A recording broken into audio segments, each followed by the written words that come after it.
तो दोस्तों आज की इस वीडियो में हम लोग क्लास 9 का सामाजिक विज्ञान का प्रीवियस ईयर क्वेश्चन पेपर को आज हम लोग सॉल्यूशन करने वाले हैं। तो आप लोग वीडियो को पूरा जरूर देखेंगे। चलिए हम लोग क्वेश्चन की ओर बढ़ते हैं। उससे पहले आप लोगों ने हमारे यूट्यूब चैनल को सब्सक्राइब नहीं किया होगा तो सब्सक्राइब जरूर कर लेंगे। इसी प्रकार से आपका एग्जाम का तैयारी करा जाएगा क्लास 9 वाले। चलिए क्वेश्चन की ओर बढ़ते हैं। तो सबसे पहले हम लोग क्वेश्चन यहाँ पर देख सकते हैं। सबसे पहला आप लोग का क्वेश्चन आप लोग का दिया गया है। ठीक है, सन 1774 ईस्वी में बुर्बो राजवंश का लुई 16वां किस राजगद्दी पर आसीन हुआ?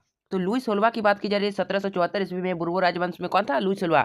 और वह किस देश में राजगद्दी पर आसीन हुआ था? आप लोग का फ्रांस का। ठीक है, फ्रांस में आसीन हुआ था। ठीक है, तो इसका करेक्ट आंसर ऑप्शन नंबर 3 होगा। नेक्स्ट देखिए क्वेश्चन नंबर 2, जिसमें बोला जा रहा है जॉन लॉक ने राजा के देवी और निरंकुश अधिकार के सिद्धांत का खंडन अपनी किस पुस्तक में किया है? तो इसका करेक्ट आंसर जो है आप लोग का ऑप्शन नंबर पहला ही हो जाएगा, द ट्रीटाइज ऑफ गवर्नमेंट। तो आप लोग इसको भी याद रखेंगे। इसका करेक्ट आंसर ऑप्शन नंबर पहला हो जाएगा क्वेश्चन नंबर 2 का। नेक्स्ट देखेंगे क्वेश्चन नंबर 3, जिसमें आप लोग का बोला जा रहा है। तो देखिए फ्रांस की मुद्रा को किस नाम से जाना जाता है? 1794 में जिसे समाप्त कर दिया गया। तो फ्रांस की मुद्रा को किस नाम से जानते हैं? हम लोग लिब्रे नाम से जानते हैं। तो ऑप्शन नंबर 4 इसका आंसर हो जाएगा। नेक्स्ट देखेंगे क्वेश्चन नंबर 4, जिसमें आप लोग का बोला जा रहा है यूरोप में निम्न में से कौन सा समूह देखिए वंश आधारित शासकों की अनियंत्रिता सत्ता का विरोधी था? तो इसका करेक्ट आंसर क्या होगा? क्वेश्चन नंबर 4 का आंसर आप लोग का ऑप्शन नंबर 2 हो जाएगा, उदारवादी। ठीक है, इसका करेक्ट आंसर होगा।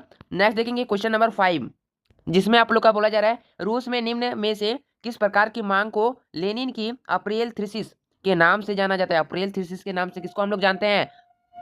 तो क्वेश्चन नंबर 5 का जो आंसर होगा आप लोग का देख सकते हैं।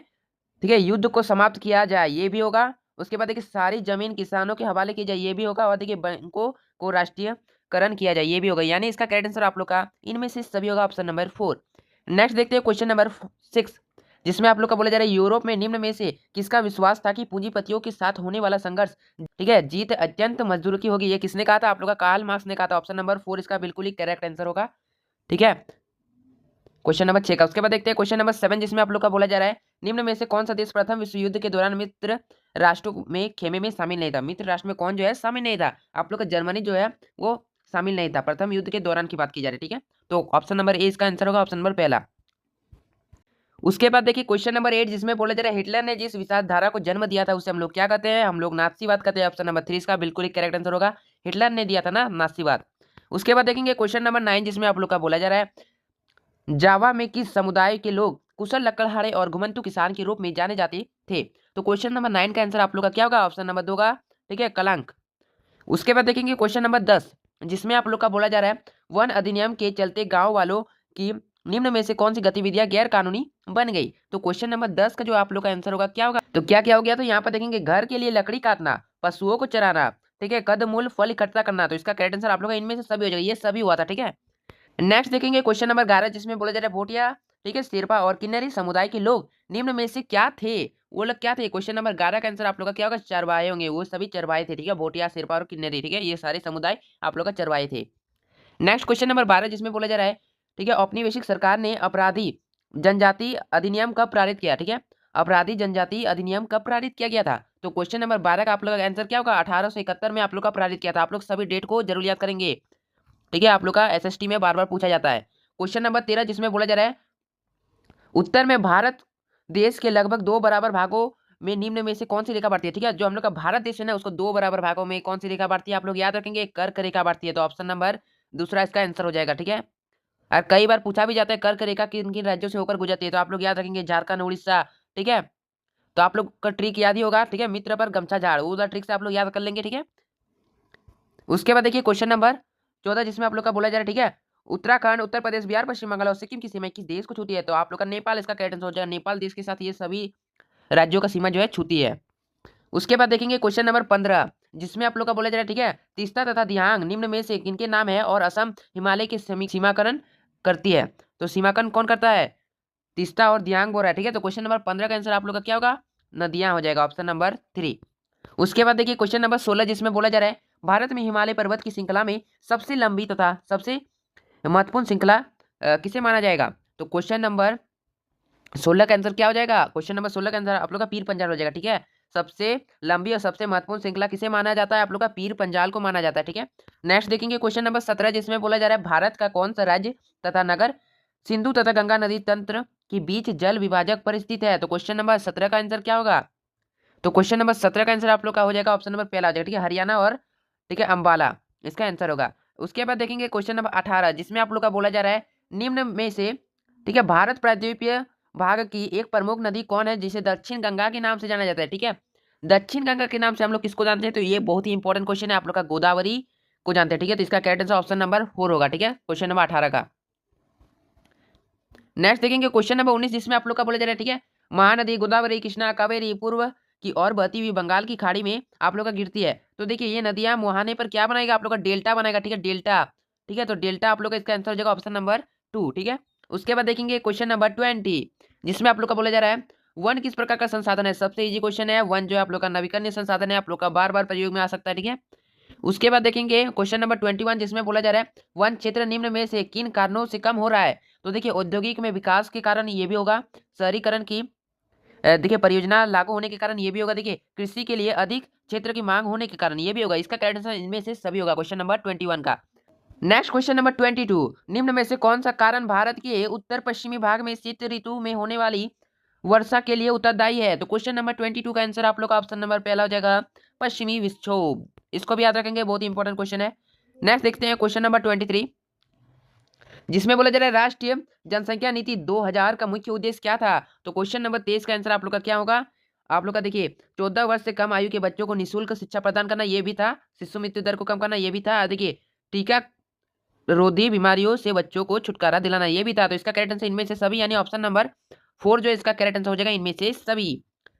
नेक्स्ट क्वेश्चन नंबर 24 जिसमें बोला जा रहा है लोकतंत्र के लिए निम्न में से किसका होना जरूरी है। लोकतंत्र के लिए किसका होना आप लोग का जरूरी होगा क्वेश्चन नंबर 24। तो इसका करेक्ट आंसर आप लोग का देखिए स्वतंत्र और निष्पक्ष चुनाव, तो इसका करेक्ट आंसर ऑप्शन नंबर 2 होगा, यह बहुत ही अधिक जरूरी है लोकतंत्र के लिए। क्वेश्चन नंबर 25 ठीक है, ये सारे आप लोग का प्रीवियस ईयर क्वेश्चन है, पीवाईक्यू क्वेश्चन आप लोग का सॉल्यूशन हम लोग बता रहे हैं, ठीक है। तो आप लोग ये सारे क्वेश्चनों को जरूर कर लेंगे, आप लोग का 2026 में जो जो एग्जाम देने वाले बहुत ही अधिक इंपॉर्टेंट क्वेश्चन है। क्वेश्चन नंबर 25 जिसमें बोला जा रहा है चीन की संसद को निम्न में से किस नाम से जाना जाता है। चीन की संसद की बात की जा रही है, क्वेश्चन नंबर 25 का आंसर आप लोग का क्या होगा, कांग्रेस हो जाएगा, ठीक है। चलिए नेक्स्ट क्वेश्चन की ओर बढ़ते हैं जिसमें आप लोग का बोला जा रहा है 26 जिसमें देख सकते हैं दक्षिण अफ्रीका में गोरो की सरकार ने नेशनल मंडेला पर किस प्रकार का मुकदमा चलाया था। तो किस प्रकार का मुकदमा चलाया था, क्वेश्चन नंबर 26 का आंसर ऑप्शन नंबर पहला हो जाएगा देशद्रोही का मुकदमा जो है चलाया था नेशनल मंडेला पर।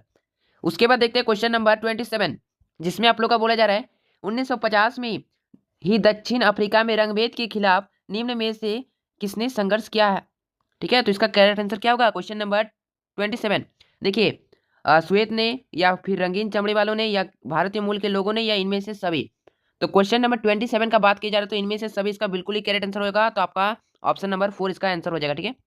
नेक्स्ट देखते हैं क्वेश्चन नंबर 28 जिसमें आप लोग का बोला जा रहा है भारत में चुनाव कराने की जिम्मेवारी किस संस्था पर होती है। भारत में चुनाव कराने वाली जिम्मेवारी जो है आप लोग का निर्वाचन आयोग के पास होती है, ऑप्शन नंबर 3 आंसर होगा, ठीक है। क्वेश्चन नंबर 29 जिसमें आप लोग का बोला जा रहा है निम्न में से कौन भारत का राष्ट्रीय अध्यक्ष होता है और औपचारिक रूप से सबसे बड़ा अधिकारी भी माना जाता है। तो आप लोग का राष्ट्रपति, सबसे बड़ा अधिकारी कौन है भारत का, राष्ट्रपति, ऑप्शन नंबर पहला इसका आंसर होगा।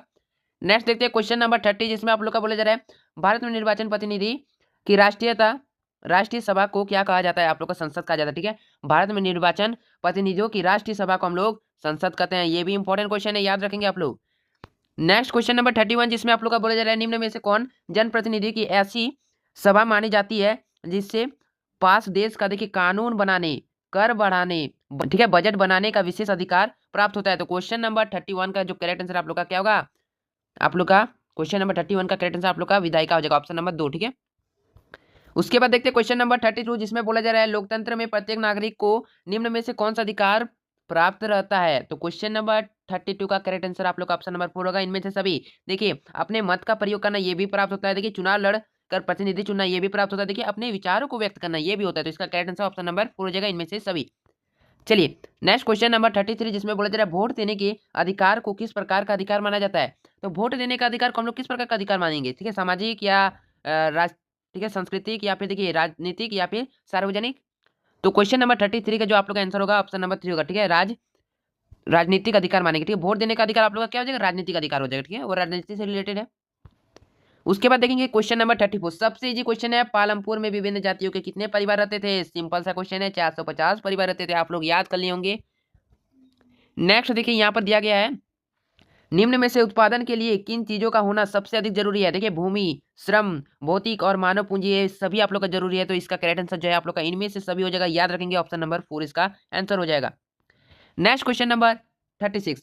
ठीक है, शहरी क्षेत्रों में अधिकांश किस प्रकार की बेरोजगारी पाई जाती है? जो शहरी क्षेत्र में है वहां पर आप लोग अधिकतर आप लोग का शिक्षित बेरोजगारी ही पाई जाएगा। ऑप्शन नंबर दूसरा इसका आंसर हो जाएगा। ठीक है, उसके बाद देखेंगे क्वेश्चन नंबर 37, जिसमें आप लोग का बोल रहा है हरित क्रांति का संबंध किससे है? हरित क्रांति का संबंध आप लोग का किससे है? आप लोग का कृषि उत्पादन से है। तो आप लोग इसका आंसर कमेंट करेंगे। क्वेश्चन पूछे, ठीक है, श्वेत क्रांति का संबंध आप लोग का किससे होगा? ठीक है, श्वेत क्रांति का संबंध किससे होगा? ठीक है, हरित क्रांति का अगर कृषि से है तो श्वेत क्रांति का किससे होगा? नीचे आप लोग कमेंट बॉक्स में आप लोग कमेंट जरूर करेंगे। ठीक है, जिसको जिसको आंसर पता है जरूर कमेंट करेंगे। क्लास 9 वाले आप लोग का तैयारी इस चैनल के माध्यम से आप लोग का कराया जाएगा। ठीक है, क्वेश्चन नंबर 38, जिसमें बोला जा रहा है भारत में निधनता का प्रमुख कारण क्या है? तो क्वेश्चन नंबर 38 का करेक्ट आंसर भूमिहीनता, बेरोजगारी, अशिक्षा या इनमें से सभी। तो इसका आंसर जो है आप लोग का इनमें से सभी होगा। ठीक है, ये सभी है आप लोग का भूमिहीनता, बेरोजगारी, अशिक्षा। ठीक है, क्वेश्चन नंबर 39, जिसमें बोला जा रहा है राष्ट्रीय ग्रामीण रोजगार गारंटी अधिनियम यानी नरेगा, ठीक है, वर्ष में कितने दिन रोजगार प्राप्त करने की गारंटी प्रदान करता है? ठीक है, रोजगार उपलब्ध कराने की गारंटी प्रदान कितना दिन का? आप लोग का 100 दिन का। ठीक है, तो का 100 दिन का प्रदान करता है। ऑप्शन नंबर 3 हो जाएगा। नेक्स्ट देखिए क्वेश्चन नंबर 40, जिसमें बोला जा रहा है बफर स्टॉक योजना का मुख्य उद्देश्य क्या है? तो बफर स्टॉक योजना का मुख्य उद्देश्य जो है आप लोग का क्या होगा? ऑप्शन नंबर 2 आंसर हो जाएगा। भोजन की कमी की समस्या को हल करना। आप लोग भी अगर क्लास 9 में है और अपना बोर्ड एग्जाम का तैयारी करना चाहते हैं तो आप लोग हमारे चैनल को जरूर सब्सक्राइब कर लेंगे। इसी प्रकार से पीवाई क्विज आप लोग का अपलोड किया जाएगा और आपका तैयारी भी कराया जाएगा। ठीक है, क्लास 10 और क्लास 9 सभी का तैयारी होगा इस चैनल के माध्यम से। तो आप लोग चैनल को जरूर सब्सक्राइब कर लेंगे और इस वीडियो को लाइक करके अपने दोस्तों के साथ जरूर शेयर कर देंगे। तो आज की वीडियो में इतना ही, तो मिलेंगे किसी नेक्स्ट वीडियो के साथ। तब तक के लिए जय हिंद, जय भारत, वंदे मातरम।